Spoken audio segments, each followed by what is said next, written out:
Hello. Hello, Hi. Is this Jackie, right? Jacob. Yeah. Oh, Jacob. Okay. Like, is the student's name Jacob or Jackie? No, I'm the student. All right. So Jackie is your father, right? My mother, yes. Oh, okay. Okay. I'm sorry. Sorry. No, it's all right. So how are you? How's everything going on? I'm good. I'm good. All right. Let's try to see the test paper which you have done. And then according to that, let's see where you have like done some mistakes, or where you're having some confusions, or where the concept is not much clearer, so that we can, a little bit focus more on those areas so that the score will be improved. Okay, sounds good.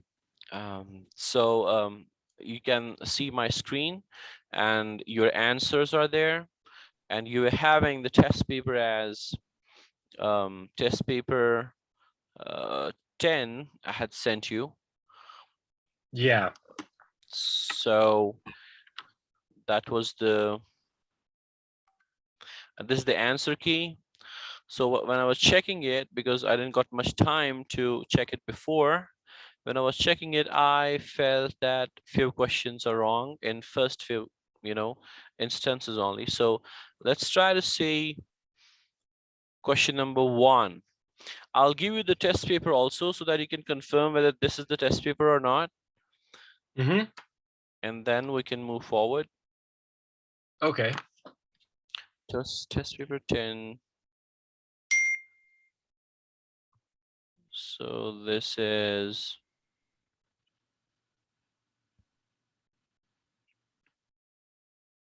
here. So is this the question number 1? Oh, for math? From maths, exactly. Oh, you did for English? I did for everything. Oh, okay. Okay. I wasn't sure if my Uh-huh. mom told me to do everything, but I mean, are we working on math today? Yes, because I'm just a maths tutor, actually. Ah, SAT. okay. No worries. Okay. Okay. So you did everything. That's So great. just to specify the Mm-hmm. picture that you have, Mm-hmm. um Mm-hmm. so the first two sections were the reading and English. then the writing and language. Yeah. Exactly, correct. Yeah. So Because I the uh-huh. second two, those are the math problems. Mathematics, exactly, because this was the complete test paper from the college board, so that's why I gave it, I gave everything to you, so that Right. you can try it, obviously, and it'll be better for you. But we'll focus on mathematics, because I'll be giving you, like, we'll be tutoring mathematics only, because I am the math tutor only, so I'll not be good in English. So that's it. Yeah. All right. So this Let me was, get my answers over here so we can look together. yeah, sure. Okay. Yeah, I have it here. So first section, second section, and then you're having third section is the mathematics BCAA, right? BCAA. Yeah. Isn't it? So That's the yeah. first section of the math. So that was they were correct. BCAA. First 6 are correct. Okay. And then let's move to the seventh one. You're having seventh as CCBDAB. All right, so CCBDAB. So question number 7 we have to discuss CCB, and then ninth, and then DAB. So 7th and 9th. Let's try to see 7th and 9th. Okay. Can you read the question first? Yeah, the graph of y equals fx is shown in the xy plane. What is the value of f equals 0? All right, so whenever you're having, this indication, this notation f, and then parentheses and then there's some number inside it or some variable or some constant inside it, what does that mean? It is simply the fancy way of writing y. Just remember this. It is just the fancy way of writing y. So they are telling you what is the value of y when x is 0. As simple as that. So they're telling you what is the value of y when x is 0. If I would have told you f of, it's told in this way, f of 2, what is the value of f of 2? F of 2 means what is the value of y when x is 2? All right. Yeah.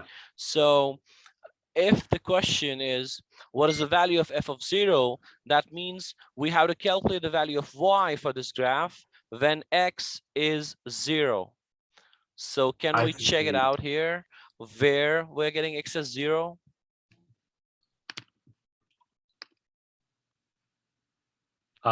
Wait, you're asking me what is x of 0, fx of 0? F of 0. F of 0. Yeah, f of 0 means what can be the value of y when x is 0 for this graph, for this line. So if you're having infinite number of points on this line, on this line there'll be points, and which point will correspond to x equal to 0? I thought 3 for some reason, but I'm looking here and I think 4 is matching on the y-axis, right? Correct, because when x is 0, value of y for this graph is 4. It'll be 0, 4 at this point. Okay. So 0, 4 is actually, you know, this way we can write f of 0 is 4. So it's one and the same thing. 0, 4 or f of 0 equals 4. They are one and the same thing. Okay, great. Right. So whenever you'll be facing this way, this thing, you will just calculate the value of y or the y-axis, whatever that is. It can be like, you know, p or q or whatever that is given. So we have to calculate simply the y when another variable, which is on the x-axis, is 0. For example, you're having the function p equals f of q, right?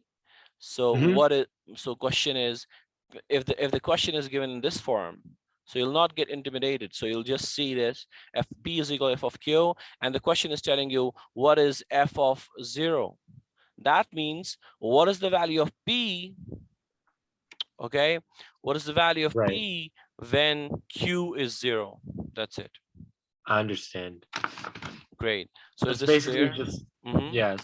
So it's basically just evaluating when something is plugged in. Exactly. Correct. Okay. Okay. Whenever you had to plug in something and you're getting the value, so that is it. That's it. Got it. So this was question number 5, and now let's move to 7, and then let's move to 9. It's here. Okay. So can you read this? Which of the following is an equation of line L in the XY plane above? So we have to calculate the equation of this line. Right.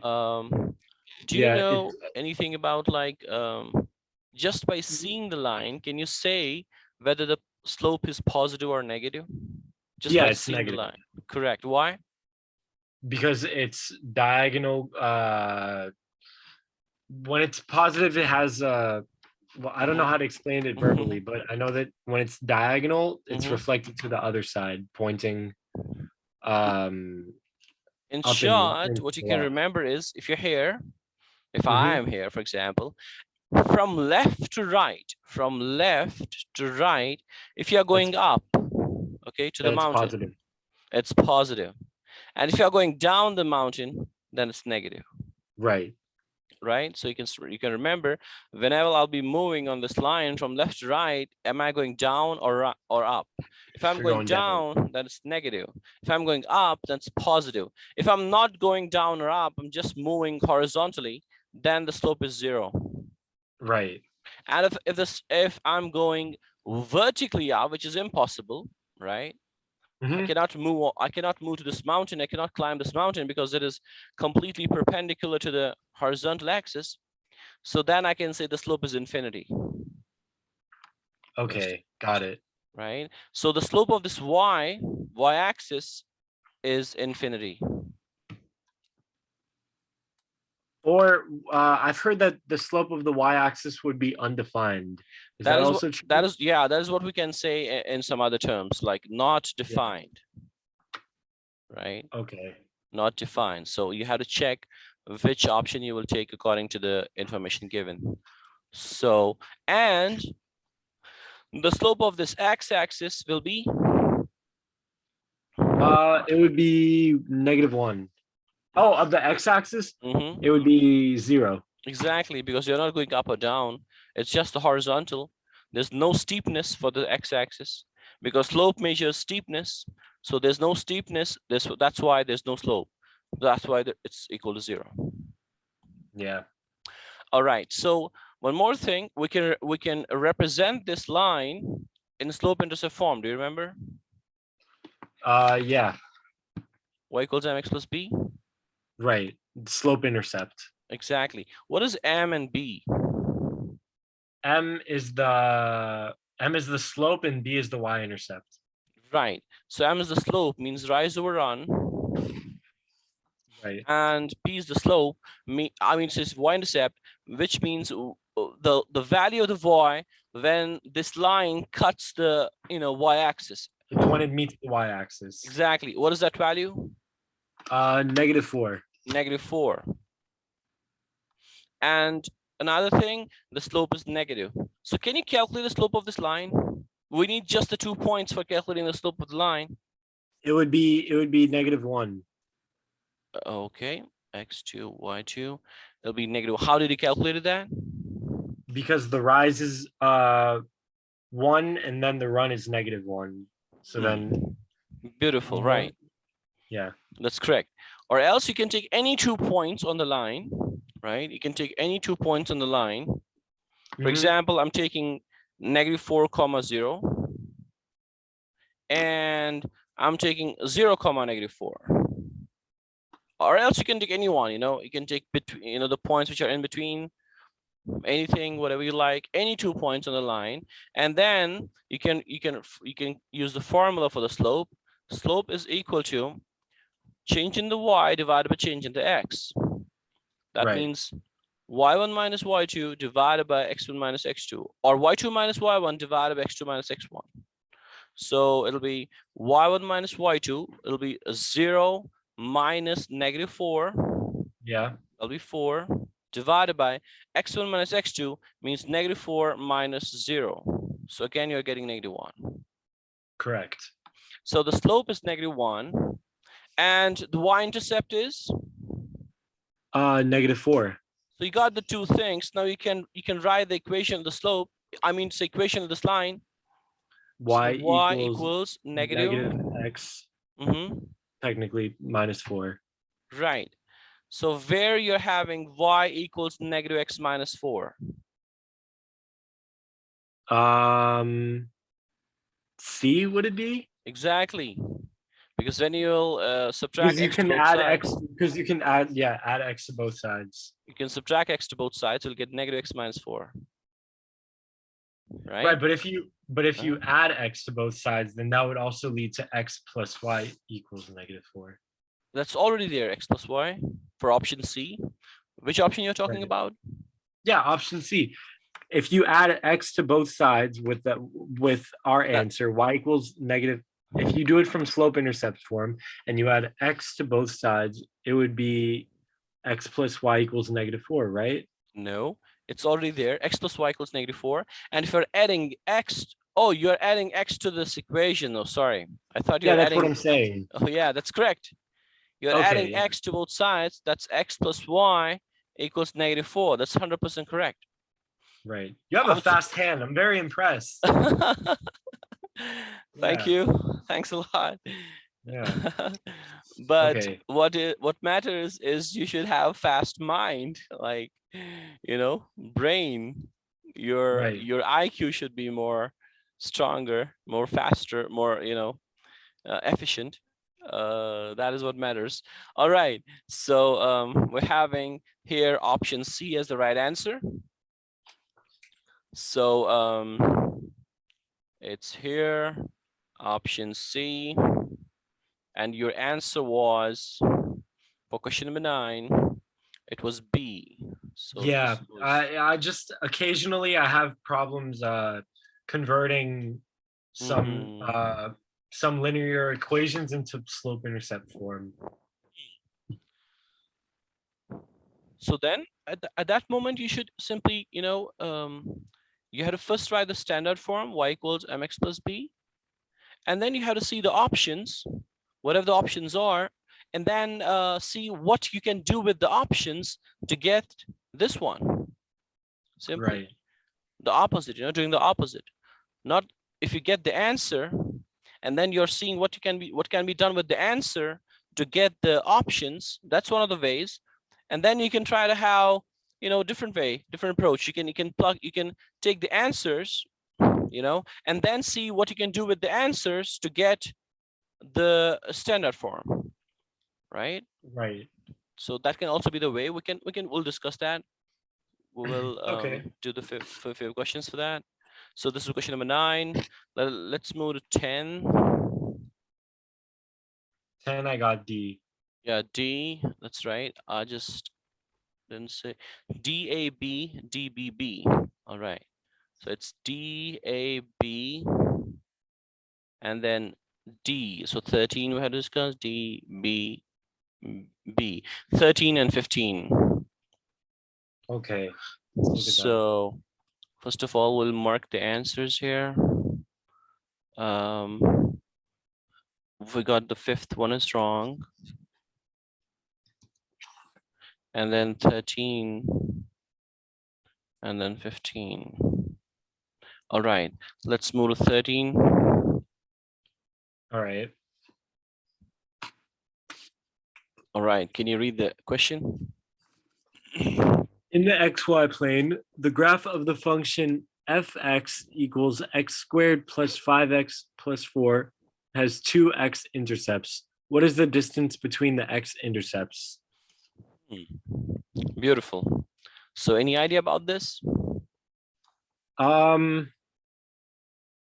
I think first you have to find the x intercepts between in the expression or in the equation, and then see I what is the wasn't distance. sure Yeah. necessarily what they meant by the distance. When you're having 2 points on, Do they mean like the difference? you can't see when you'll see the points. That doesn't mean only difference. That means like the total distance. For example, if you're having 2 points here, A, B, you're having, for example, 3 points here. So if you want to calculate the distance between the point A and point B, provided you're given the the coordinates. For example, it's 2, 3, and it's like 5, 7, and you want to calculate the distance, then you have to calculate the distance by using the distance formula. If it is x1, y1, x2, y2, remember the distance formula. It's square root of x1 minus x2 whole squared plus y1 minus y2 whole squared. So you can write it somewhere. It'll be very handy, very helpful in calculating the distance between any 2 points on the graph. Okay. All right. So if you're having any 2 points given the coordinates, you can calculate the distance between these 2 points by using this formula: square root of x1 minus x2 whole squared plus y1 minus y2 whole squared. So for these 2 points, 2, 3 and 5, 7, the distance can be square root of 2 minus 5 whole square, that's -3 whole square, that's 9, plus 3 minus 7 whole square, that is 4, -4 whole square, that's 16 positive. Am I right? Yeah. So it'll be square root of 25, and this will be 5. So the distance is 5 units. All right. But if the line is horizontal, right? For example, you're having horizontal will be having same y-axis, so we can say 2, 5, for example, and then 7, 5. Because horizontal line, you can see on the graph, whenever you'll make a horizontal line, all the horizontal lines, if you'll take this line, line A, their y-axis will be same because they're not going up or down. There's no rise, right? Yeah. There's no rise, so there'll be no change in the y-axis. If the y unit is 5, and this is 2, 5, then the second point can be, for example, 7, 5. So y-axis is remaining same, right? Correct. At that point, you don't need to use the distance formula. You can simply see the difference. 7 minus 2, that's 5 units. It's just a straight line. Yeah, if it's the straight line, horizontal or vertical. If it's vertical, 100% vertical, having Then a slope the of x-axis remains the same, right? exactly, and then you will see the difference in the y-axis. For example, it'll be 2, 2, and then it'll be here, for example, 2, 7, because y-axis will change. Then we can say that the distance between these 2 points will be 7 minus 2. That's 5. Right. All right. So this is all about the distances between the 2 points. If it is horizontal or vertical, or any slope, any point having any random point, 2 points.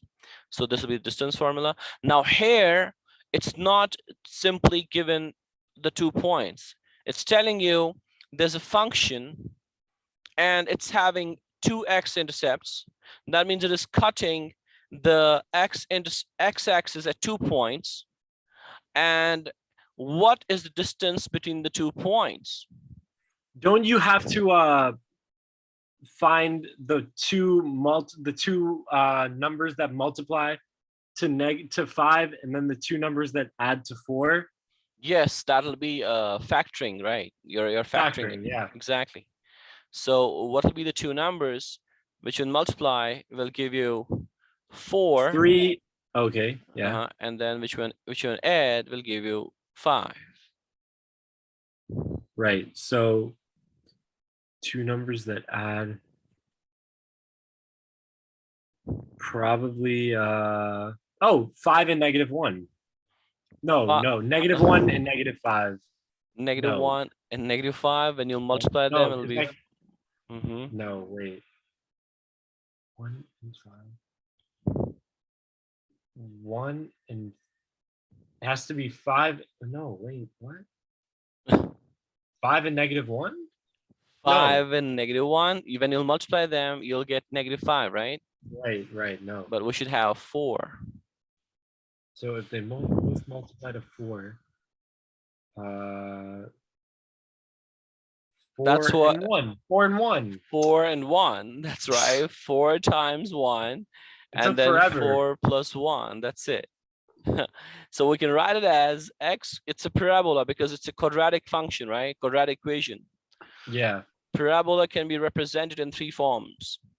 One form will be ax squared plus bx plus c. As the question is given, it's given in the standard form. It's called the standard form. Okay. Right. And the second form is it can be represented in the factored form, like x minus some number, for example, x minus alpha or a times x minus beta or b. Like this form is also a parabolic form. It's also a quadratic form. And then the third form is vertex form. X minus h whole squared plus k, where h and k are the coordinates of the vertex of parabola. I'll tell you what is the vertex coordinates. The vertex is like, let me draw it out. Okay. So you see. So if this is the vertex, if this is a parabola, yeah, the vertex would be right here. Exactly, correct. Okay. Yes, beautiful. No, it's been a while, so. So will the vertex be the minimum of the parabola, or it will be the maximum? It'll be the minimum. It'll be the minimum of this parabola which I have made, right? What about the vertex of this parabola, which is Inverted cup. Maximum. Exactly. When can you say that the parabola will be a cup or an inverted cup? How can you say that? By just Can you seeing the repeat that? equation. Mm-hmm. Can you Oh repeat yeah, that? yeah, yeah. How can you say that the parabola will be a cup or an inverted cup? How can you say that by just seeing the equation of the parabola? If it's positive or negative, if Exactly. If the sine of A, which is the coefficient of x squared, if the sine of A is positive, that'll be a cup. Right here, this one. And if the sine of A is negative, then it'll be an inverted cup. Or a mountain. Yeah, or a mountain, exactly, or a mountain, correct. It will be a cup or a mountain. Yeah, that's good. Cup, positive, mountain, negative, right? Got it. And what about this C? C? Mm-hmm. Like the answer? What about this? What is the C? Oh, C. Wouldn't that be the y-intercept? Exactly, it'll be the y-intercept here. We're just cutting the y-axis. Yeah, that's right. I thought you meant the answer C. No, the answer C. So this was the standard form. Standard form will give you information about whether it is a cup or mountain, and also where it is cutting the y-axis. All right.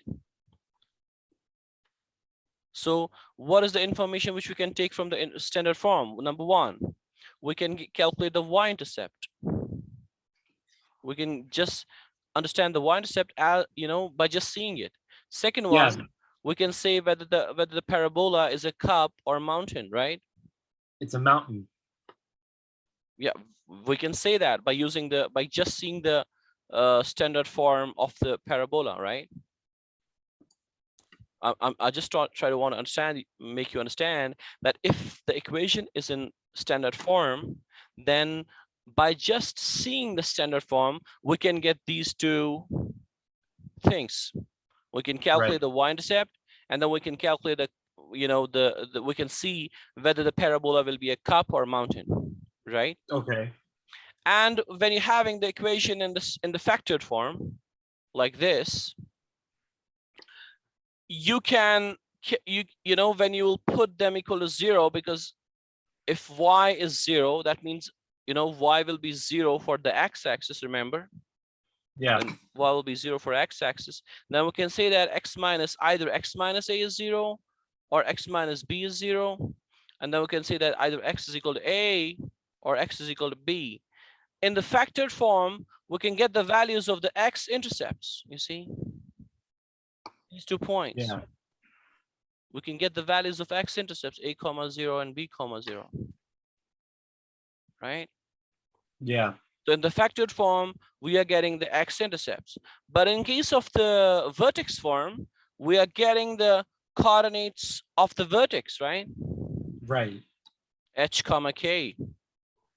But I'll tell you one more thing, which you can get from standard form. When you calculate in the standard form, when you calculate the value of negative b divided by 2a. Yeah.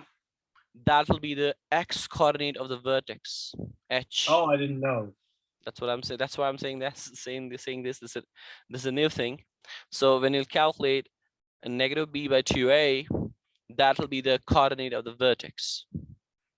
Okay. And if you calculate negative b divided by a, this will be sum of the x intercepts. Okay. This will be sum of x intercepts. For example, if the x intercepts are 2, 4, negative b by a you'll get 6. Sum of x intercepts, sum of the roots, sum of the zeros, we can say that. Sum of the answers of this parabola. Right. So negative b by a will give you the sum, and c divided by a, which is the y-intercept divided by the a is the coefficient of x squared. When you calculate c divided by a, that will give you the product of the roots, product of the x intercepts. Okay. right? You can write it somewhere. So negative b by a is sum of roots, and c divided by a is product of roots, or All right. x intercepts or zeros. Can you give me a couple more seconds to Yeah, write that down? yeah, sure.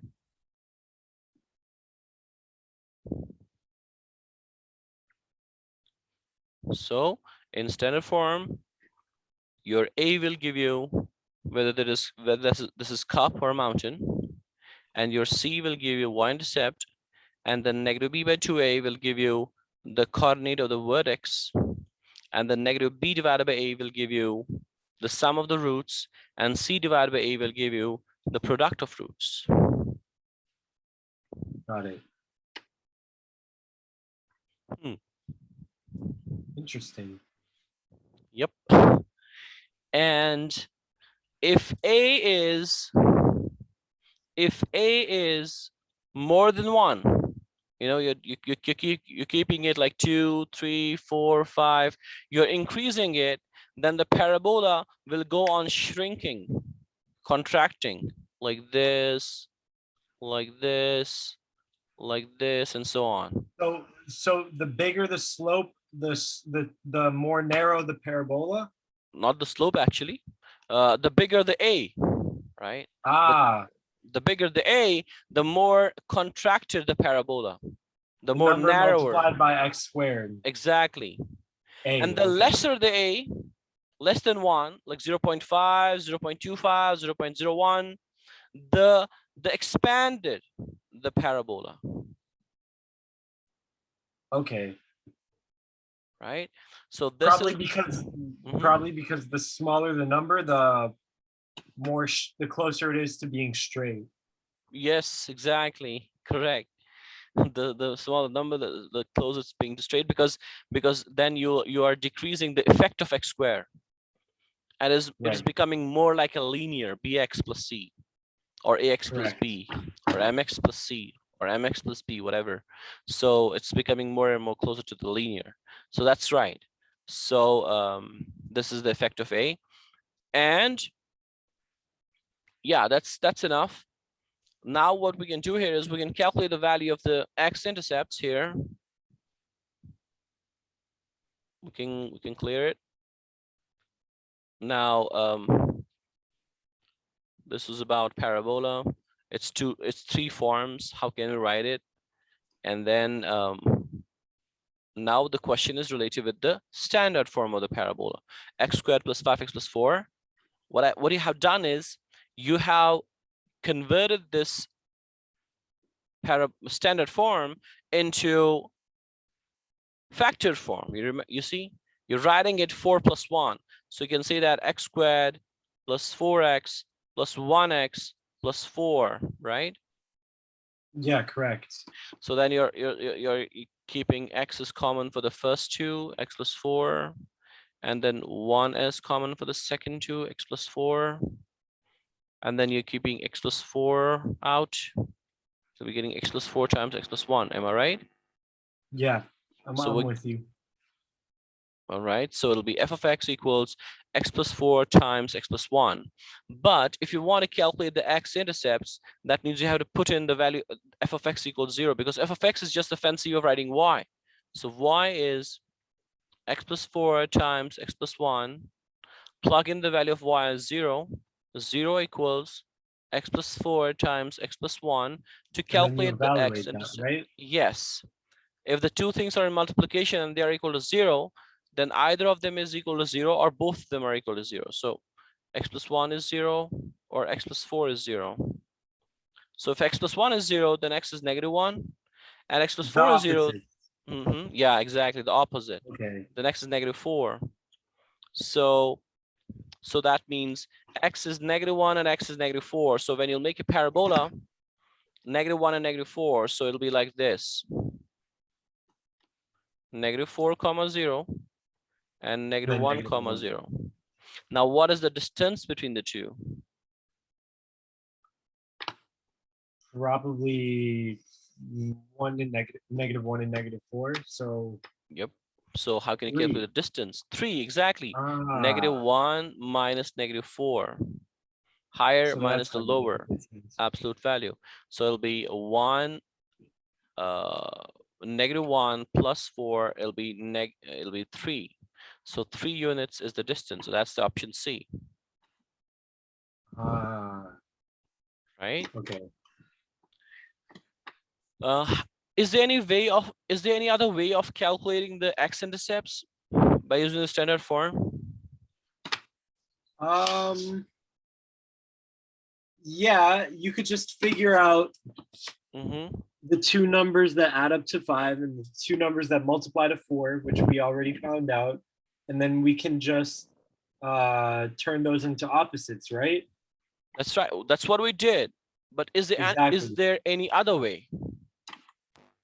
Um, Yes, there is. Isn't there a quadratic formula? Yes, you have to remember that. That's an important thing, because sometimes the person gets stuck and he's not able to understand which two numbers I should take so that I can get the factors. And there can be some numbers which can be a little bit, in some decimals or something.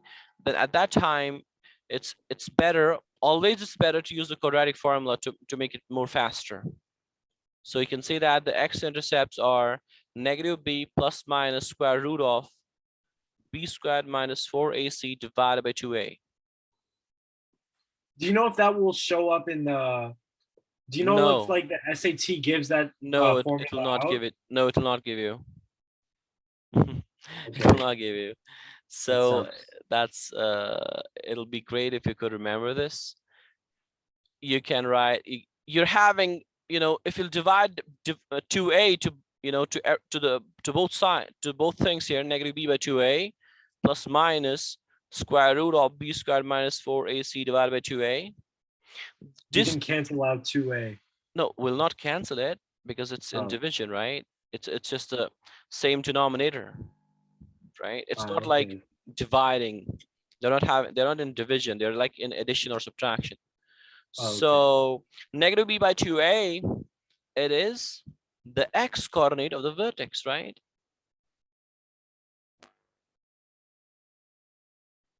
Which I told you, -b by 2a a few moments before. Right. Remember? So -b by 2a plus minus square root of b squared minus 4ac divided by 2a. So you can remember it in this way also. Both the ways are correct. But if you could remember this, that'll be great, because I'll tell you why. There's something which is in the square root that's b squared minus 4ac, right? Right. This b squared minus 4ac is having its own significance. It's called a discriminant.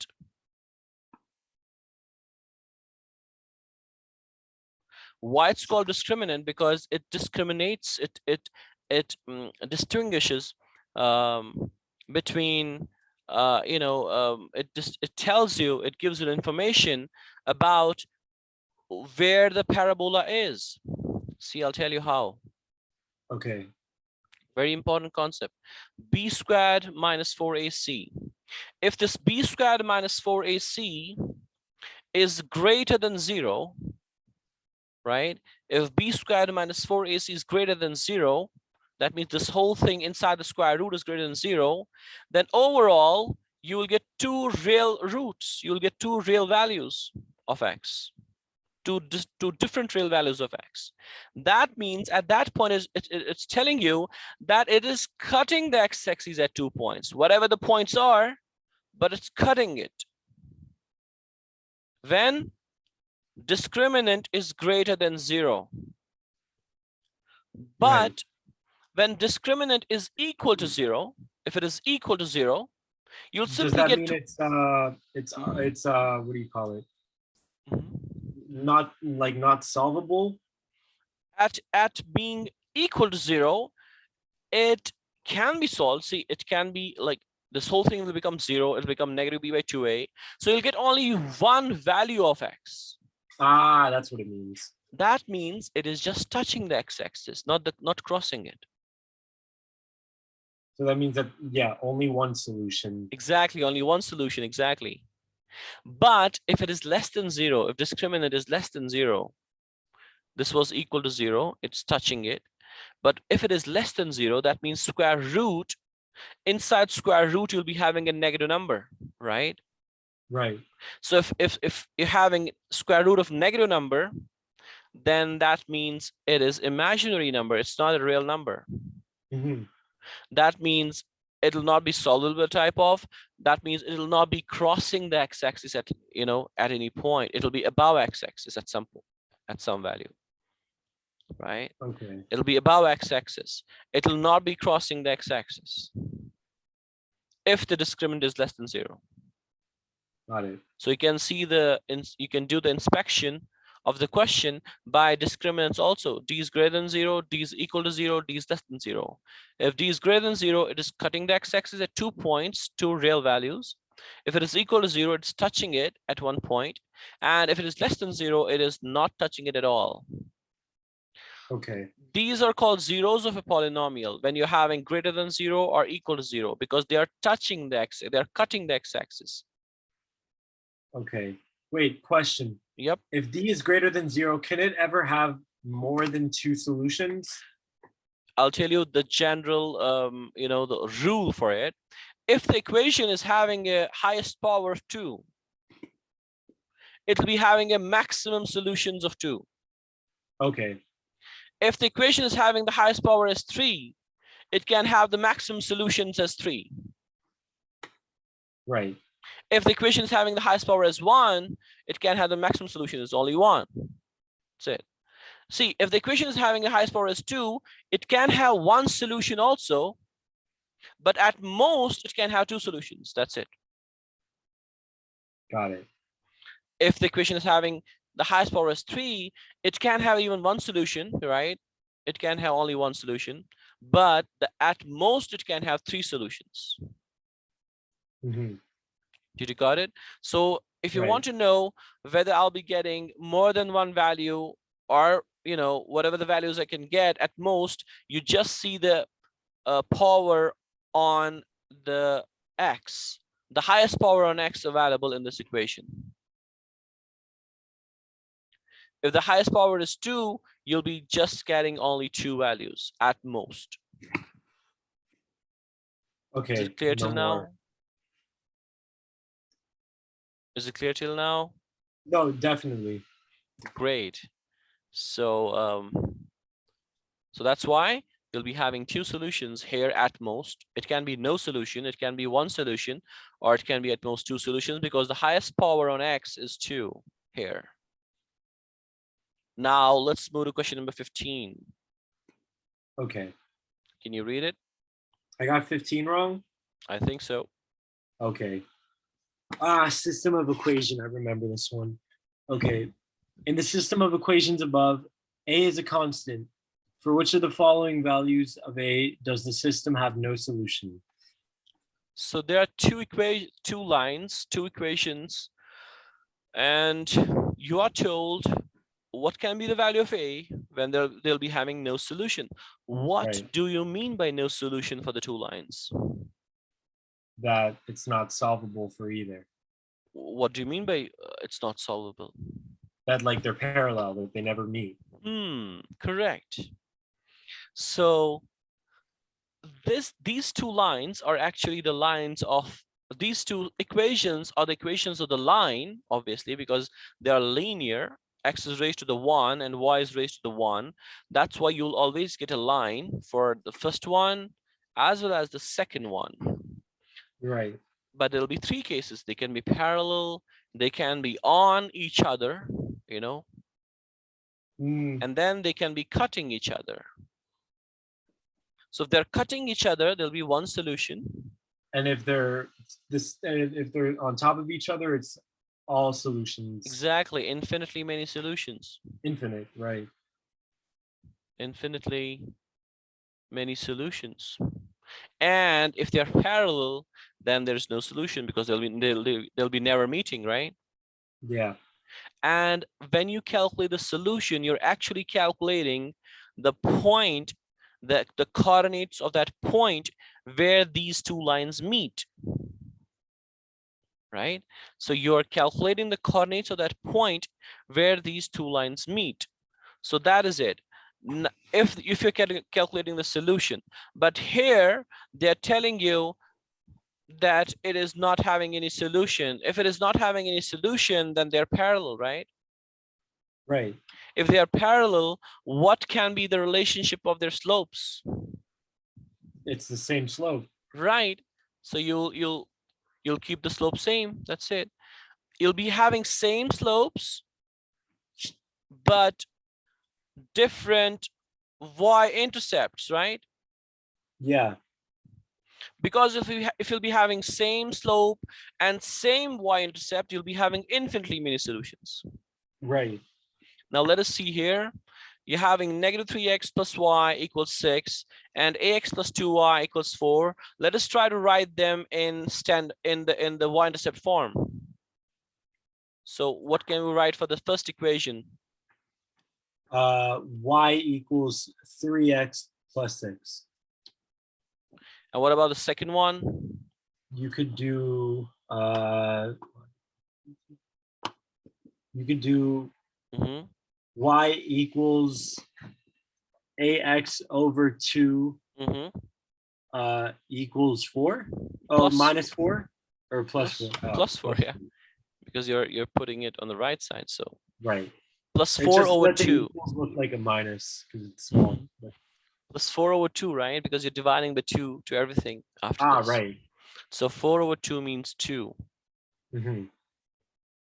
Now, if the two lines are parallel and they're having different y-intercepts, then we can say that they are not having any solution. And obviously they're having different y-intercepts, right? 6 and 2. Yeah. Now we just need to know, we just need to see, we just need to have the two slopes as same. What is the slope of the first line? 3. And what is the slope of the second line? A over 2. So can't we say that 3 is equal to a over 2? Yeah. So can you solve it? Can you solve for a? It would be 6. Yes, 6, exactly. Okay, I get it now. So it was, but I think you have also given 6, right? What? I think you have also taken 6 as the answer, 15D.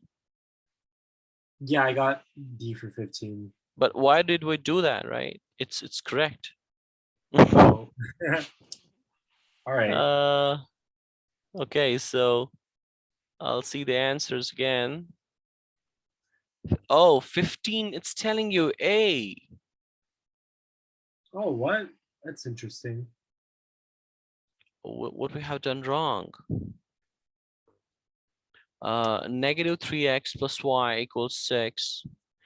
And uh-oh, we did a mistake. Can you tell me what mistake we did? In the system, A is a constant. Okay, so y equals -3. And then 2y. So we divide y by 2 by both sides, and then ax over 2 minus 4. See what the mistake is. Ax plus 2y equals 4. Subtracting ax to both sides. And then All we right. get 2y is negative ax plus 4. Yeah. Dividing by 2 to both sides. It would be Negative a over 2 times x plus 2. okay. So negative a over 2 is equal to 3. Right. So so two negatives make a positive. Yeah. So it's A. So it's Okay. a because negative a over 2 we got as 3. So multiplying When by you 2 to both sides. -8 by -6, that makes it positive. Negative 8 divided by negative 6. But why do we need that anywhere? Because that would make it positive and equal to 3x, right? Oh, you're saying this one, correct? Yeah. Or we can simply put them equal to equal to each other. If it is negative Right. a over 2 and it's 3, we just need to have the slope same. So we can say that 3 is equal to negative a over 2. You're right. Negative divided by Right. negative will be positive. That's correct. So, and then we can multiply by 2 to both sides. We'll get 6 equals negative a. And then you can multiply by negative 1 to both sides. We'll get a equals negative 6. Gotcha. So that was the mistake which I also did, as you did. Okay. So there are some traps here in SAT, which you feel, if you do simple one mistake, just not writing the negative, you will land into the wrong answer. And you feel that you have done right, but that will not be right. So let's move to the 15 was wrong. So let's move to 16, 2200, 1, 220, 2500, 20. Okay. So it's here 2200. Oh, question number 5, I think. 17. The answer is 5. So 17. 17. All right. So can you read question number 17? If A and B are the solutions to the equation above, what is the value of the absolute value of A minus B? That's the absolute value, right? Yes, absolute value. Just making But, sure. but how do we do the absolute value equations?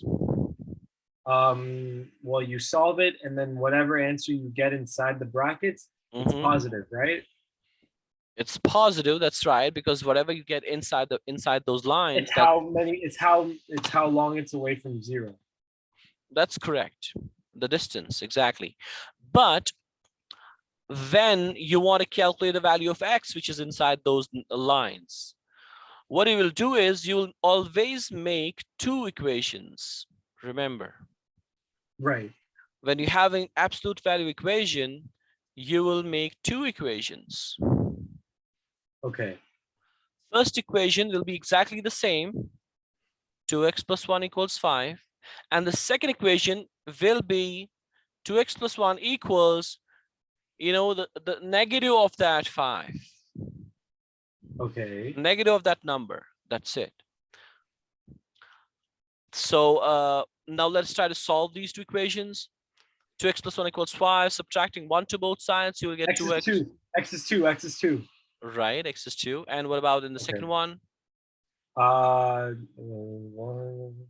Negative 3. Correct. So now you got the value of a and b. I'm sorry. If a and b are the solutions to the equations above, that means let's take a as 2 and b as negative 3.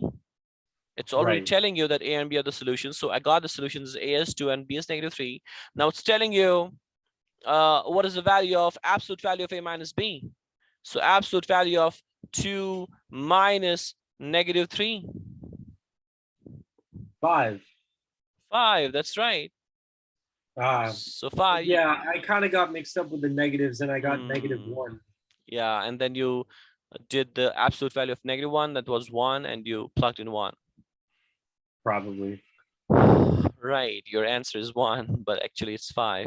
So whenever you'll be having absolute value equation, you'll make 2 equations. One will be the same, and the second one will be, whatever is on the right side, you'll put the negative there on that number. Okay. But one thing is there are some traps in SAT. That is, for example, the question is asked like this: 2x plus 1 equals negative 5. What can be the values of x? X equals something, x equals something, x equals something. And then when you'll solve it, you'll also get the values of x. You'll get 2 values of x, and they will be there in the options, and you'll plug it in, and you'll be wrong. Why? The answer, the reason is, absolute value of anything cannot be negative 5, cannot be negative. Okay, right. Remember. Oh, yeah. Absolute value of anything cannot be negative. Right. So if it's telling you absolute value of anything is negative something, you will say no answer. Oh, so no answer. No solution. Correct. Right. So there'll be one of the options, no answer, or like cannot be determined, or like this. So you will take that answer. Otherwise, you can solve this also. You will get the value of x also, but you don't have to solve it even. Right. Because absolute value of anything cannot be negative. So that's it. So these are the things which I have to be very cautious in absolute value equations. And now let's move to question number 17 was okay, one We just second. did 17. Yeah, we did 17 and it was a little bit wrong. Then 220, 10, 25, 120. Okay. 220. No. 18. So only 18 we had to do because 19 and 20 correct. So question number 18. All right. So question number 18. Here it is. Can you read question number 18? Sure. Juan purchased an antique that had a value of $200 at the time of purchase. Each year, the value of the antique is estimated to increase 10% over its value the previous year. The estimated value of the antique in dollars 2 years after purchase can be represented by the expression 200A, where A is a constant. What is the value of A? So what's happening with this price of this antique? It is increasing How much? 10%. 10%. So if today I have bought this antique for $200, how much will be the price of it like in the first year, like after completion of year one? It would be 210%. Yeah, 200 plus 10% of 200. I mean 210. No. I meant $210, but No, that'll not be, that'll be exact $10 increase, right? But it's 10% increase. Percent means for every 100 you're increasing 10. So for every 200 you'll be increasing 20.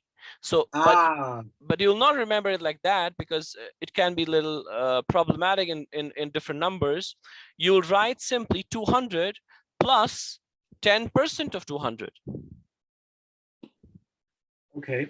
Right? Simple. 200 plus 10% 200. So that'll be, if you'll take 200 as common, it'll be 1 plus 10%.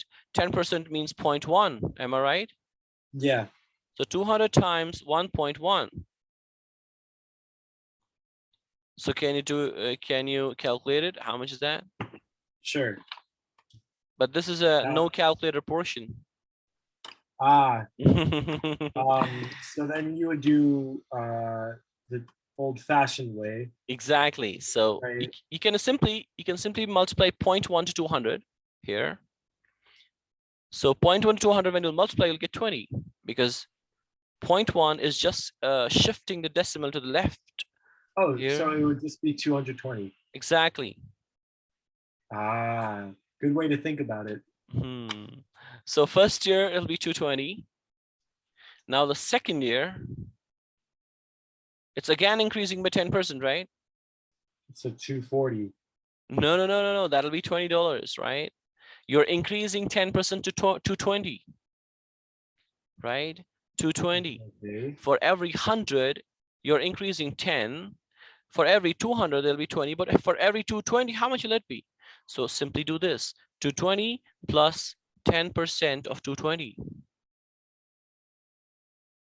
So 220 plus 10% means 0.1 of 220, means multiplying by 220.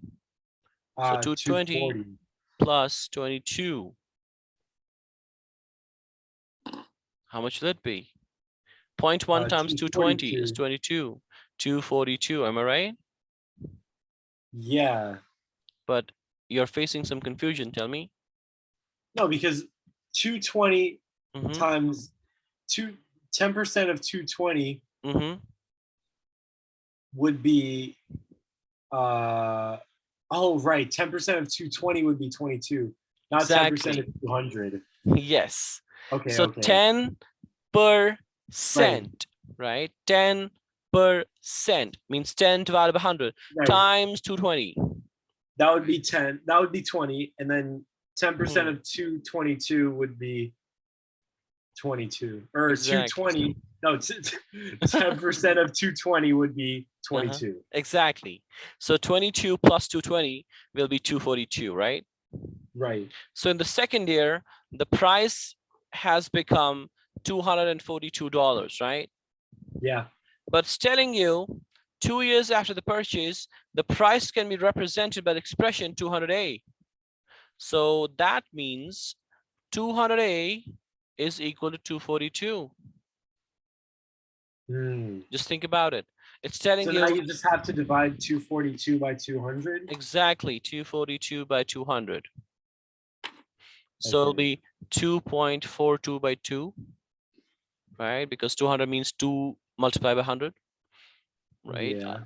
That's why I do it like this, because I don't want to use the calculator here, and I will not be able to. So I can write it as 242 divided by 200 means 2 times 100, right? Mm-hmm. So 242 divided by 100, won't that be 2.42? Technically. And 2.42 divided by 2, won't that be 1.21? Right. Just So doing the half of everything. So 1.21 is the answer. 1.21.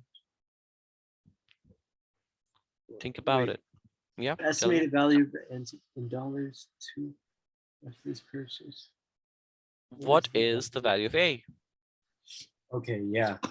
So the question was, the antique is increasing its price at 10% every year, and in the second year, whatever the price is, that can be represented by expression 200A. So we have calculated that price. The price is actually $242, and that is represented by 200A,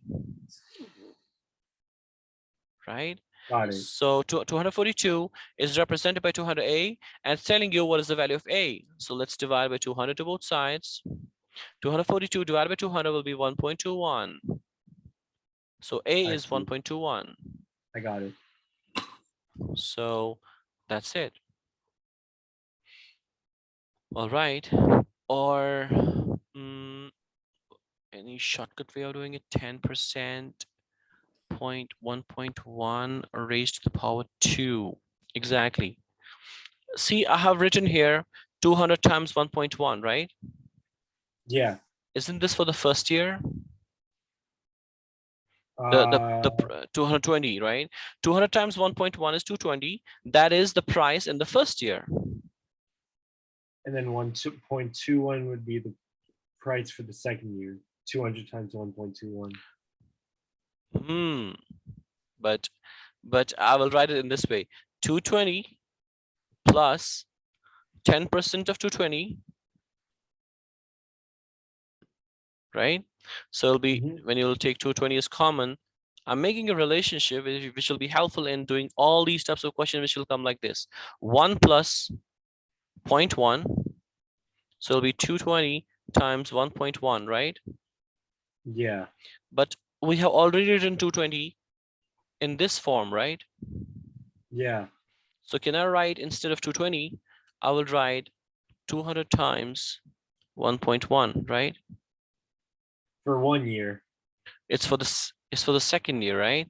For the first year, it was 220. For the second year, it is 220 plus 10% of 220, right? Right. So then what does 1.21 represent? We have forgotten that, right? It's not now here the case. I'm not talking about 1.21.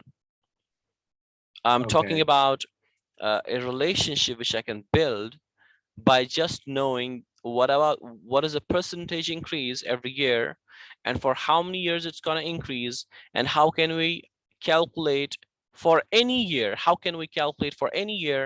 the price of that antique or the price of anything. See, I'm just building a relationship. The 200 is the price today, right? The present price. And for the first year, it was 200 times 1.1. Think about it. 200 times 1.1, that's 220, right? Yeah. For the second year, it was 220 times 1.1. Here, 220 times 1.1. It was the second year, right?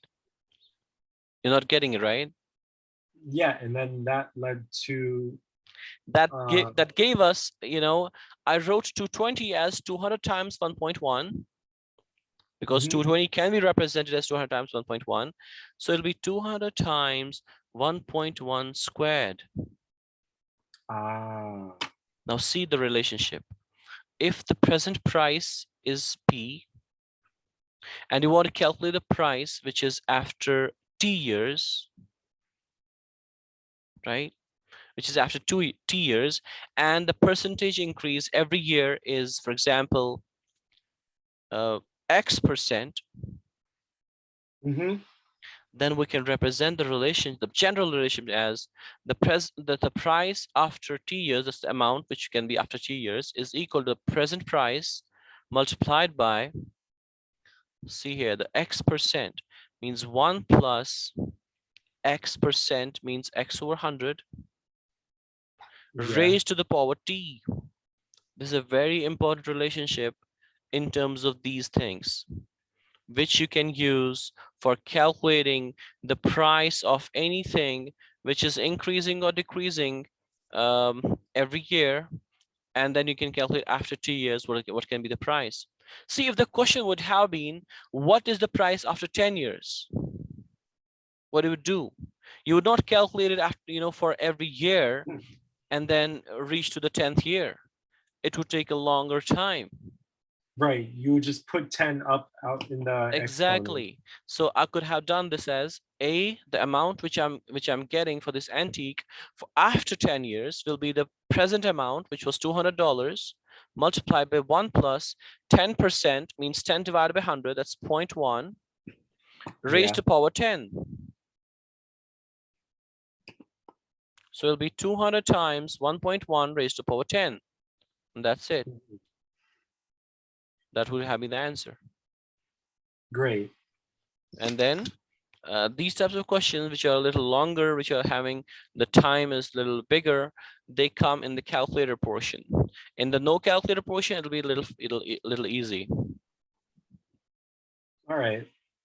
Yeah, that's a good formula to know. Yep, that's why I just wrote it, and you can remember this. You can use it for the banking also. If you're giving the money to the bank, and there's an interest of 10% or 5% or whatever the percent every year, what can be the amount after like so many years, T years, X years, 5 years? So you can use the same formula for that. Same formula. Right. Okay, sounds good. And okay, so that is it. Now let's move to, so it was no calculator portion is complete. And in this, we are having question number 18 was wrong, right? 1, 2, 3, 4, 5, 6. So 6 were wrong out of 20. So we got 14 out of 20 in the no calculator portion. Now let us start calculator portion, okay? Okay. So here it is.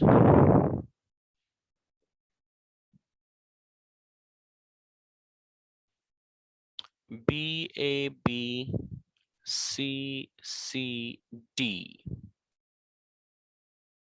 B, A, B, C, C, D. So B, A, B, C, C, D. I got 5 wrong. Yep. I got 5 wrong. Yep. All right. So Number let's 5. move to question number 5.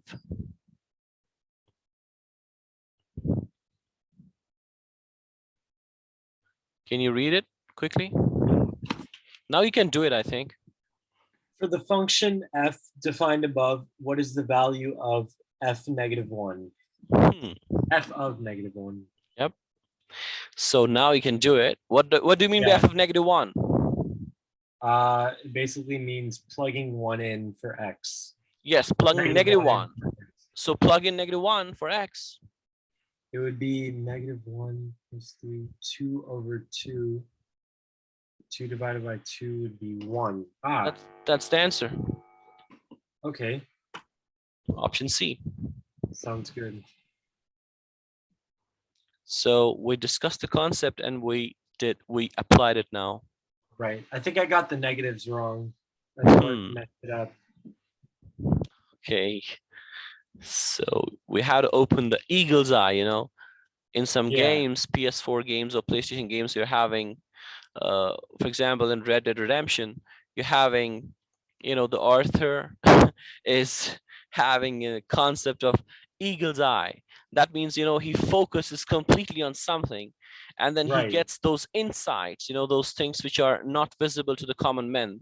So in the same way, we have to see the questions, and we can get the bridges, you know, the missing link of how to do that answer if you will be focusing completely on that question. So Got it. that is what we need to do in exams. We have to open the eagle's eye. We have to be very, very, you know, sensitive. We have to feel that we are highly intelligent, having great IQ, and Einstein is nothing in front of me. So you know, Right. so at that moment it'll Great way to be, put it. huh? Great way to put it. Great Yeah. way to say that. Yeah, thank you. So that is what needs to be done in these tests. So you'll be having the different taste, and you'll be getting those links, and you'll be connecting the desired state, I mean, so the present state with the desired state. So there'll be a bridge. The bridge will come in place. Otherwise, a person becomes like, you know, black box. No, he doesn't know, like, how can I? What should I? I have not read this. It's not necessary that you have read this concept, or you have read this question before, or you have done this question type before. You have to think whatever the information you're having, that is enough for getting the answer. So how can I put that information into work? How can I put that concept and logic into work so that I can get the answer? That is what is, you know, calculated, checked in these in these tests a little bit. But other questions are a little, you know, pretty straightforward. But to be on the perfect score level, then you have to open your eagle's eye. It's true. It's quite complex. Hmm. So let's move on. We're having question number.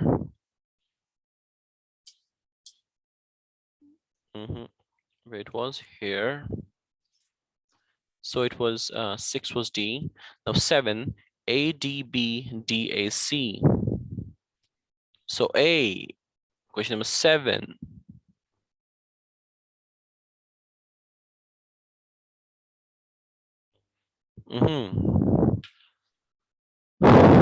Can you read it?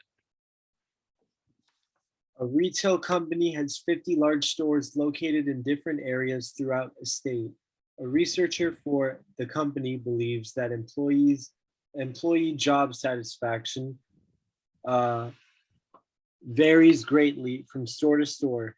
Which of the following sampling methods is most appropriate to estimate the proportion of all employees of the company who are satisfied with their job? So what is it asking? Like what researcher has done, and what is it asking? It's asking like what's the best way Mm-hmm. to estimate uh, all the employees who are satisfied out of all the other employees. So So like taking statistics. so without seeing the answers, if you are the researcher, like how could you calculate the best way of getting the data by which you can represent the employee job satisfaction in different companies and different stores? Well, for 7, I thought that people with high wages and lower wages have different ideas. So that's why I put C.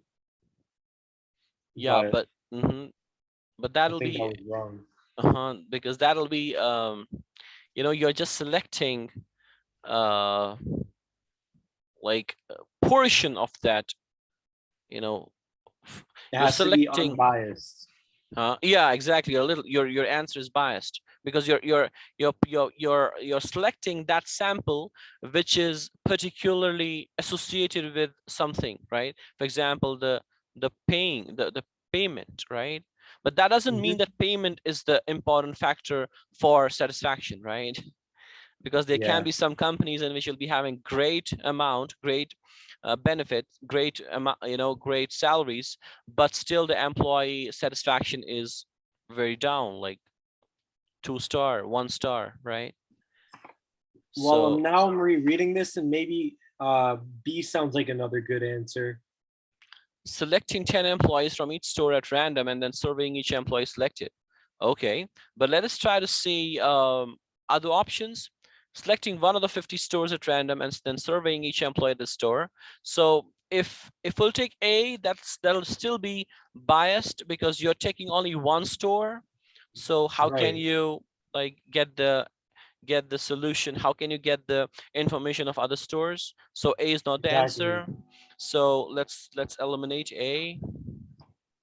And then what about okay, so eliminating A. Let's talk about C, serving the 25 highest paid employees and the 25 lowest paid employees. That means you're still going for the salary wise. You're not going Right. for the satisfaction wise. So you're again eliminating it. So A is And then eliminated, C is and eliminated. then D talks D, about technology, and not everyone has technology. exactly, they will not respond, so that's why D is also not the answer. Option B seems to be more appropriate. So in these types of questions, elimination works better.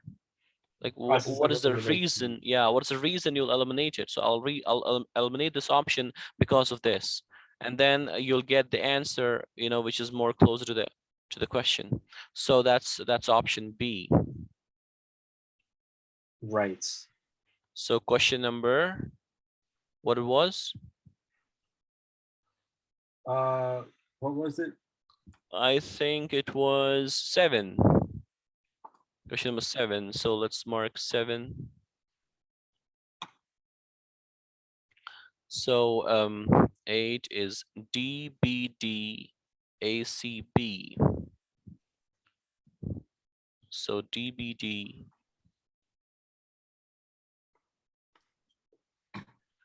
Question number 8 is also to be done. Question number 8. So here, all right. Can you read it?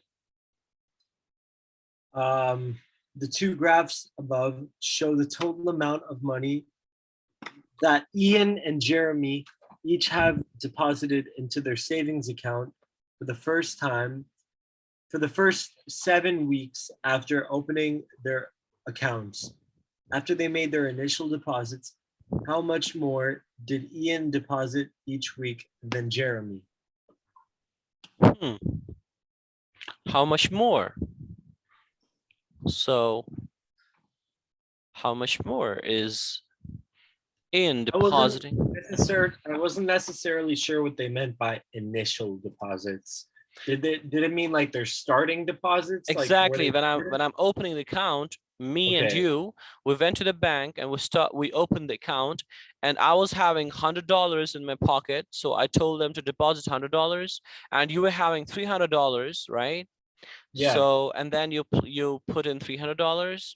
So in my and account, maybe you would have $300, and then I would start with $100, all whichever right, works. whatever, you know. But two persons are there, so Ian Right. and Jeremy, like you and me.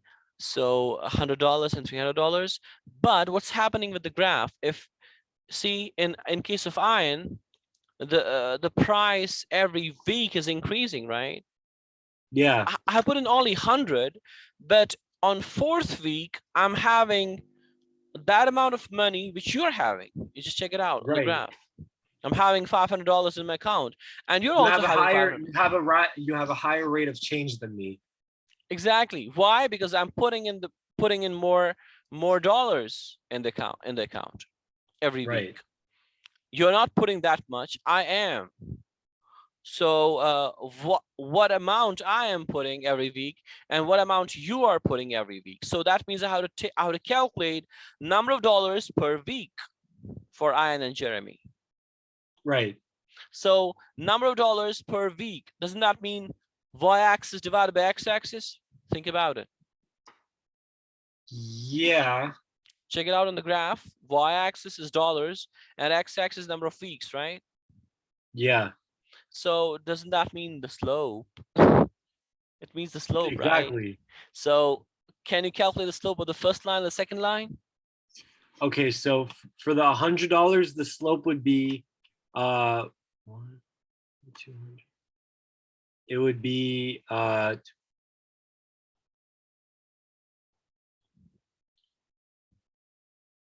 for you, the slope would be $200 per week. No.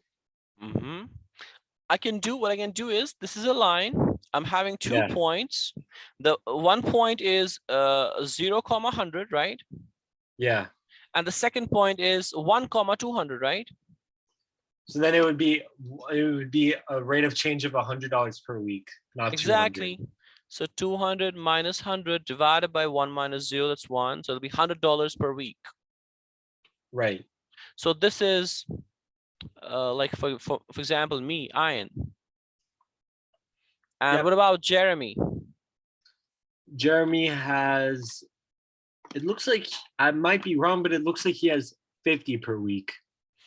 Let us try to put in those dots which are more closer, which are more clearer. For example, let's put in, because we can take any 2 points. Let's put in 0, 300 and 2, 400, right? Yeah. So 0, 300 and 2, 400. So we're having 2 points, x1, y1, x2, y2, for example. So slope is y2 minus y1 divided by x2 minus x1. So 400 minus 300, that's 100, divided by 2 minus 0, that's 2. So it's $50 per hour. Sorry, per week. Per week, like I said, yeah. How much more is Ian depositing than Jeremy per week? 50. 50. Exactly, because 100 minus 50 is 50. It's subtracting. Correct. So that's option C. Okay. I think the trap question here would be A. Because when they say after they made their initial deposits. Oh, yeah. So they 300 minus 100, that's 200, right? Some people might think, yeah. But it is here per week, right? So that's why you'll calculate the slope. So you should be able to you should be able to apply the concept of slope-intercept thing, slope-intercept form for the practical things. Okay. So because the questions will definitely come, and they're coming as, how can we use the simple y equals mx plus b in the practical real world problems? Of course. So whenever you will be interested in, y axis divided by the x-axis, that means you're interested in the slope. Right. And whenever you're interested in what is the initial thing, then that means you're interested in the y-intercept. Initial thing means, cutting it at y-axis, whatever that initial thing is. And when you're interested in the two lines are meeting each other, that means you are trying to solve the systems of two equations, and you're getting this coordinate, x-axis and y-axis. I mean, say x coordinate and y coordinate. The equilibrium. Yes, equilibrium, correct. And when you will solve it, you can use the substitution, you can use the elimination if you're having two equations. For example, y equals 2x plus 3, and the second one is y equals negative 4x plus 5. Then what you can do is you can solve them by substitution or elimination or any other method, whatever you know, so that you can get the value of x and you can get the value of y where those two lines meet. Right. But it's not necessary that you'll be having x and y's. You can be having p's and q's, r's and s's, anything. Hopefully it just stays as x and y. because that kind of stuff confuses me a lot.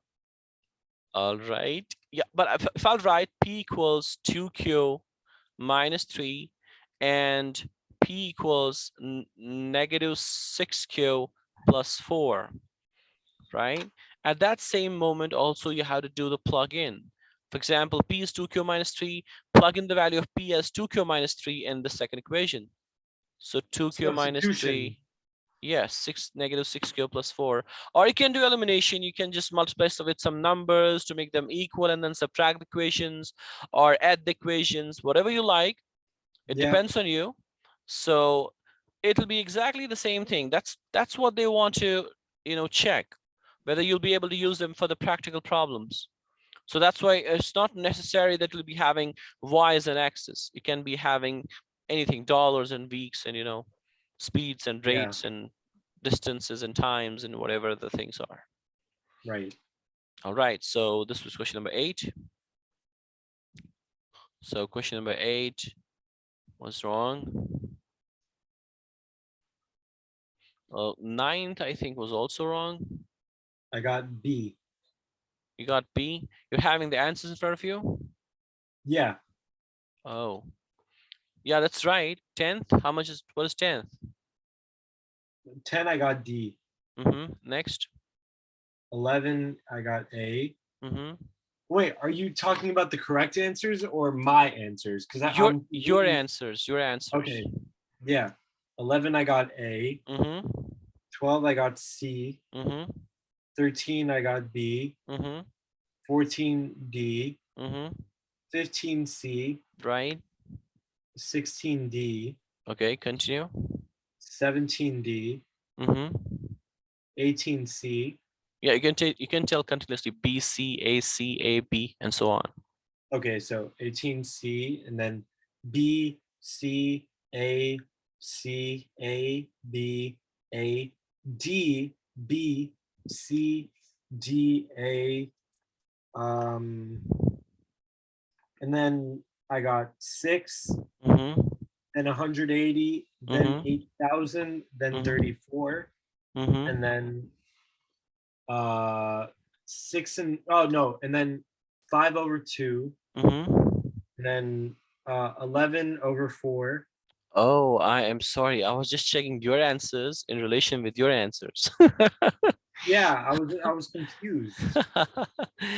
I am really very sorry. I was like, No, it's okay.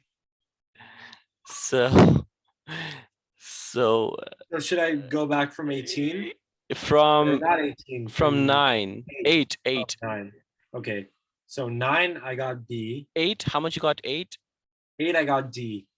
We discussed that, right? Yeah, we discussed that. So we just Yeah. did So 9 you got? B. So 9 we have to do. Question number 9. Okay. H of x equals 2 raised to the x. Okay, well, the function h is defined above.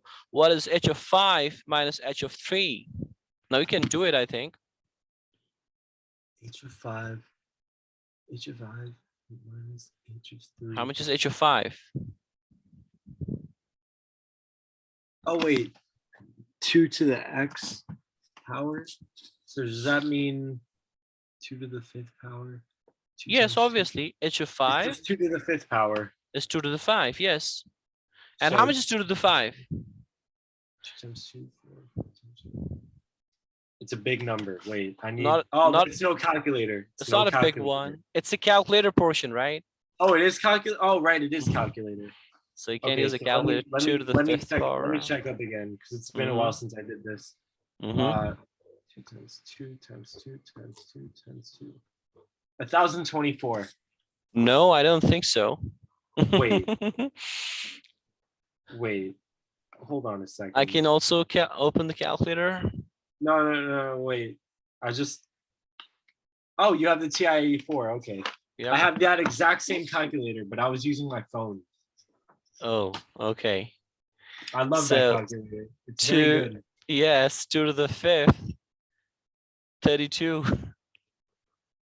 Oh, all right. Something is wrong. So 2 to the 5th is 32. What about 2 to the 3? 2 to the 3rd is 8. So how much is 32 minus 8? 24.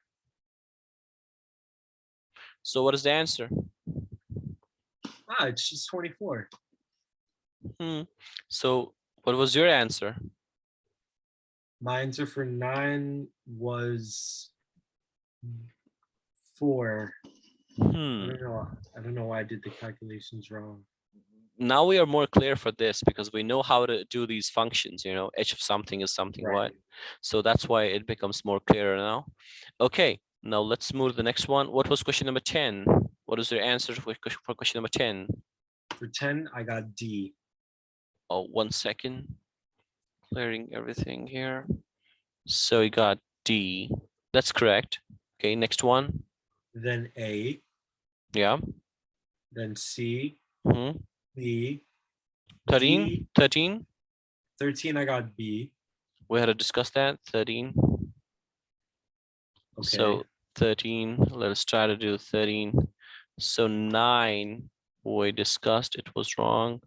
And now 13. Okay. So this is question number 13 here. Okay. Can you read it? I'll take it to the whiteboard.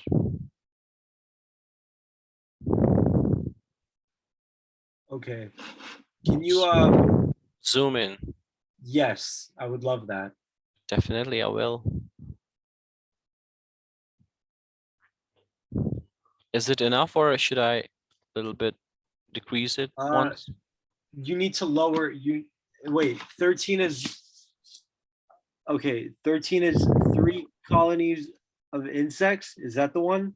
Yes, but I have not put in the the 13th question. I just put in the information of 13th question. So 13th question is here. Okay, so that question corresponds for the next few questions. Okay. Hmm. All right, so which of the following thank you. Which of the following colonies showed a decrease in size every 2 weeks after the initial treatment with pesticide? But first of all, we should know what is the information given. And what is this data given here, the graph given here? Can you make me understand and read these few lines here? Okay. 3 outcomes, 3 colonies of insects were treated with a different pesticide over an 8-week period to test the effectiveness of the 3 pesticides. Colonies A, B, and C were treated with pesticides A, B, and C, respectively. Each pesticide was applied every 2 weeks to one of the 3 colonies over the 8-week period. The bar graph above shows the insect counts for each of the 3 colonies 0, 2, 4, 6, and 8 weeks after the initial treatment. So what's happening here? It just shows a change over time of the population of the colonies after they get treated with pesticides. Population of what? Of the insects per Exactly. colony. Correct. So colony A, colony B, and colony C, you're having number of insects as, for example, in the second week, for example, you'll be having for colony A, it'll be a little less than 60, a little up than 40, and then colony B, it'll be 60, and then colony C, it'll be 140 number of insects. Okay, so now we're ready for reading the question.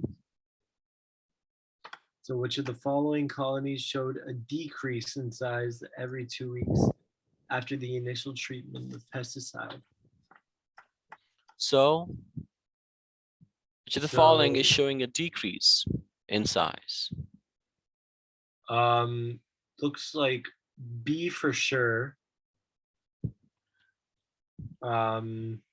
Okay, B, right, and then and anything else? 13. B and then colony C. Oh, I put colony C only. But what about that- colony A? Colony A is also decreasing. Exactly. It's Right, but I don't know continuously why I put decreasing. colony C. Because colony C increased from 0 to 2 and then started decreasing. Yeah, it's not the correct answer. I didn't notice that. So now it's colony A and colony B. Which option? Right. It would be C. Correct. No, wait, no. Wait, no, it would be, oh yeah. Yeah, it'll be colony Not A and colony colony C. B, and that's option C, 1 and 2 only. Correct. And this was 13. Now let's move to question number 14. Can you read it? Of the following, which is closest to the ratio of the total number of insects to all 3 colonies in week 8 to the total number of insects at the time of the initial treatment? So we have to calculate the ratio Okay. of what with what?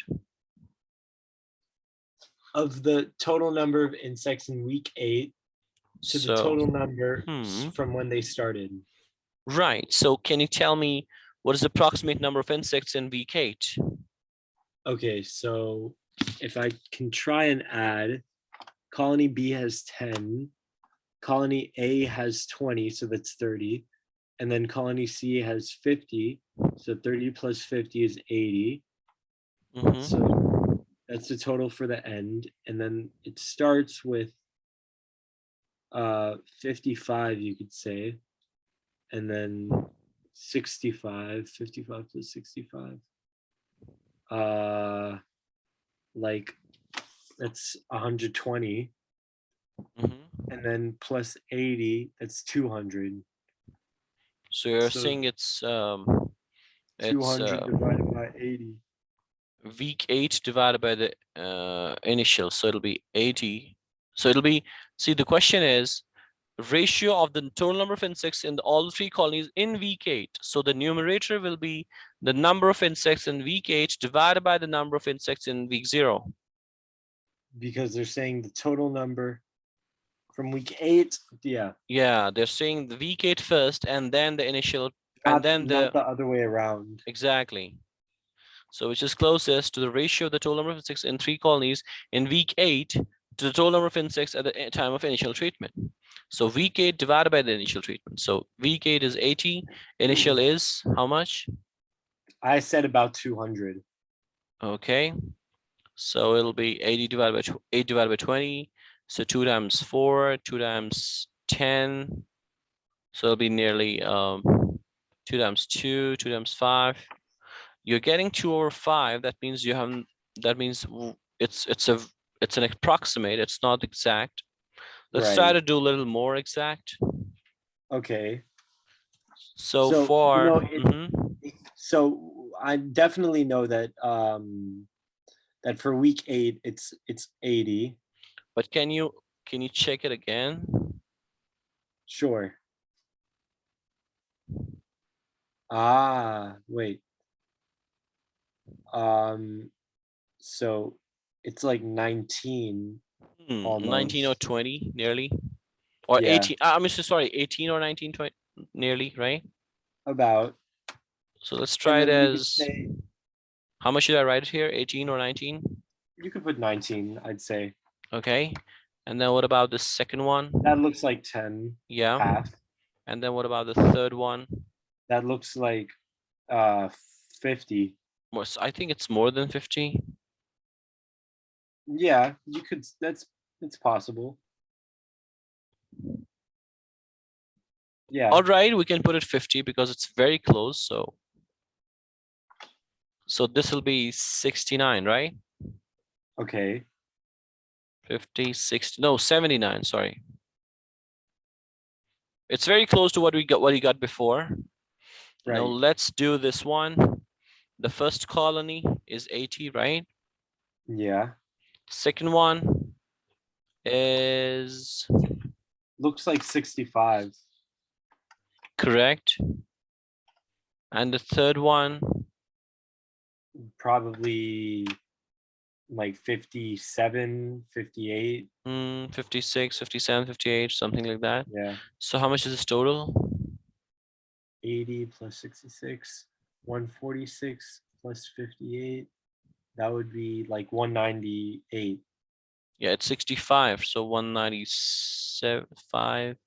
Can you do this again?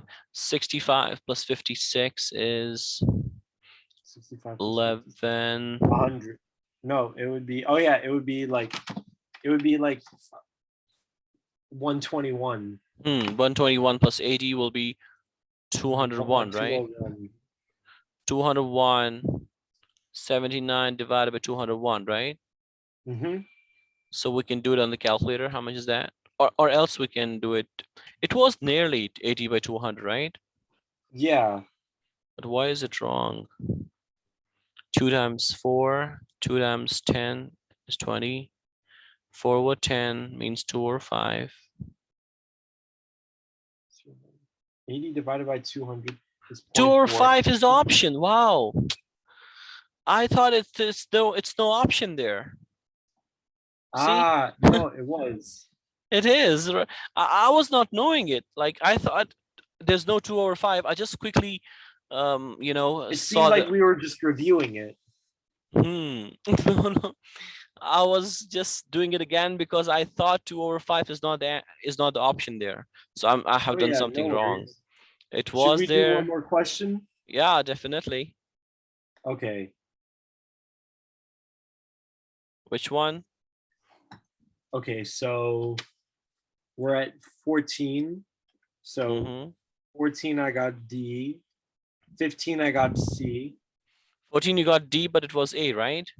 Yeah, Okay, 15 you got how much? C. 1 second. So 15 you got C. We had to do that. It's B. Okay, so let's do that one. Yep. Last one. So 15 is here. Can you read it? A right circular cone has a Mm-hmm. volume of 24 pi cubic inches. If the height of the cone is 2 inches, what is the radius in inches to the base of the cone? The formula is given in the SAT. So we're Yeah. given the volume is 24 pi. Height is 2 inches. We had to calculate the radius. So what is the formula for the volume of the cone? It's I don't remember the volume of the cone. It will be on the SAT test paper. It'll be given. It'll be 1 over 3 pi r squared h. Okay. 1 over 3 pi r squared h. So volume is given. It's 24 pi. So plug in the value of volume as 24 pi 24 equals pi. 1 over 3 times pi times r squared. We don't know r times h is 2, right? Yeah. Now dividing by You can pi. divide pi. Yeah, divide pi by both sides. And then multiplying by 3 to both sides, I think. Yeah. So it'll be 24, 48, and 58, 68, 72 72. equals r squared times 2, dividing by 2 to both sides. 36 be equals r squared. So r is square root of 36, and that's 6. 6. Option B. Wow. And So, 15 I got C. So it was option B. Now, but we have started 15 minutes late, I have told you. So can we continue for 15 minutes? Okay, yeah, why not? Great. So 15 is done. Now let's move to 16. 16 I got D. You got D. That is also to be done. Okay. So 1 second, I'll just mark it here because we need to see the score. 15 and 16, like which one we are discussing right now? 16. 16, yeah, 16C. So 16C. All right, so let's do 16. Okay, can you read question number 16? In 2015, the population of city X and city Y were equal. From 2010 to 2015, the population of city X increased by 20% and the population of city Y decreased by 10%. if the population of city X was 130,000 in 2010, what was the population of city Y in 2010? Hmm. We have to use this whole thing to calculate the population of city Y in 2010. So there is 2010, and there is 2015, and there is city X and Y, and there's city X and Y. City X, you see what is given if the population of city X was 120,000 in 2010. So the population of city X is 120,000 in 2010, right? Yeah.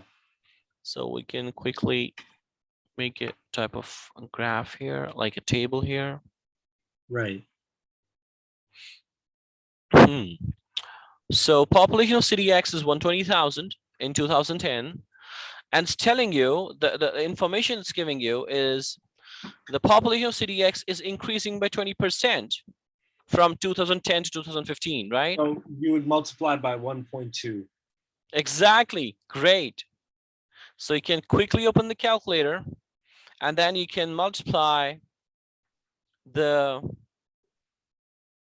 120,000, 120 was 000, multiplied by 1.2, and that's equal to 144,000.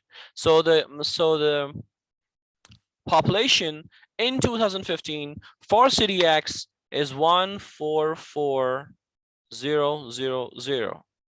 Am I right? Yeah. And what else is given here? First line.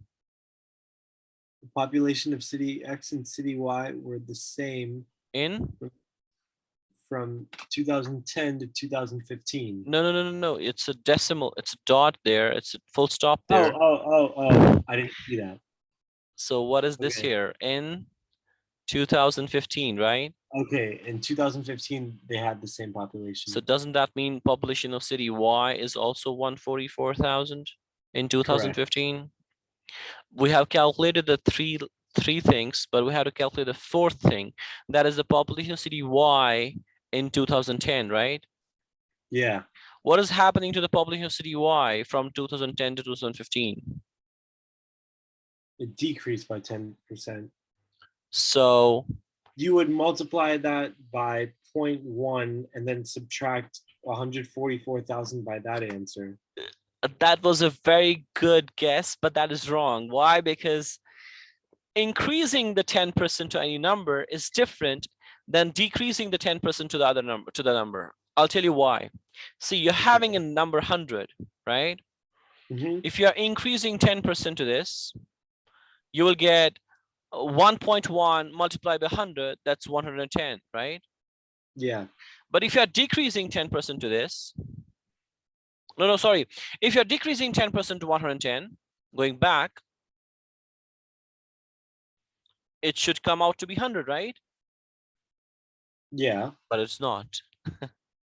It's 10% of 110. Exactly. 10% 110 means 110 multiplied by 1.1, and that is 11, 99. Yeah. So that's why increasing 10% to 100 is different than decreasing 10% to 110. The question is, if the population of city Y is something in 2010, that is getting decreased by 10%. Right. That means if population of city Y is Y in 2010, that is getting decreased by 10%. Yeah. So you have to multiply Y as you did 1.1, 1.2. Here you will do 0.9. 1 minus 0.1 will be 0.9. As you were doing for increasing 10% means 1.1. You were multiplying 100 with 1.1, increasing 10%. Decreasing 10% means multiplying with 0.9. 1 minus 0.1, that's 0.9. So 144,000 times 0.9. No. what, like, for which number there's a decrease of 10%? For which thing there's a decrease of 10%? Is it for 2010 population or 2015 population? For the 2015 population, it's Can you read the decreasing. question again? If the population of city X was 120,002, what was the population of city Y in 2010? First, you read from the first, from the start. In 2015, the populations of city X and city Y were equal. From 2010 to 2015, the population of city X increased by 20%, and the population of city Y decreased by 10%. So from 2010 to 2015, It decreased by 10%. exactly. So where you're getting like, for which value the population is getting decreased? Is it getting decreased for the population of in 2010, or is it getting decreased for 2015? It's getting decreased From 2010 to 2015, right? okay, yeah. So that means whatever the population of the city Y is in 2010, that is getting decreased by 10%. Are you Right. following? Yeah, I am. So if it is decreasing by 10% from 2010 to 2015, doesn't that mean this 10% is to be multiplied with the population in 2010, so that it'll become 144 in 2015? Correct. So that's why I multiplied 0.9 with Y, where Y is the population of the city Y in 2010. And when it got decreased, then it reached to 144,000 in 2015. Okay, I see. Are you understanding this? No, so far, yeah. Okay, so let's divide by 0.9 to both sides. You'll get Y equals, how much is 144,000 divided by 0.9? You can use the calculator. Yep. Yeah. 160,000. That is the answer. Ah. So city X is increasing the population, but city Y is decreasing the population. So it was already 160,000 in 2010, but it has decreased by 10%, and then it reached 144,000 in 2015. Gotcha. And you can double check that by multiplying 160,000 by 0.9, and that gives you 144,000. 160,000 by 0.9, and that's gonna give you 144,000. 100% correct. Yeah. Yes. Perfect. So is this clear till now? Now it is. Great. So try to see the questions, you know, the test paper which we did, you try to do this, see this again. And when you see the questions, you just, do it in the brain, that what is the procedure for doing these questions, and how did I start it, and how will I end it, and what is the best way of doing it, so that you'll not skip any good point of which we have discussed today. You'll just revise it again and again, so that you can apply that concept in the next test papers. Got it. Sounds good. So that was 16. Now let's move to 17. What is the answer to 17? I got D. That's right. 18. C. 18. C is also correct. 19 B. B? Yeah. Let's do question number 19. Okay. So we're having question number 19.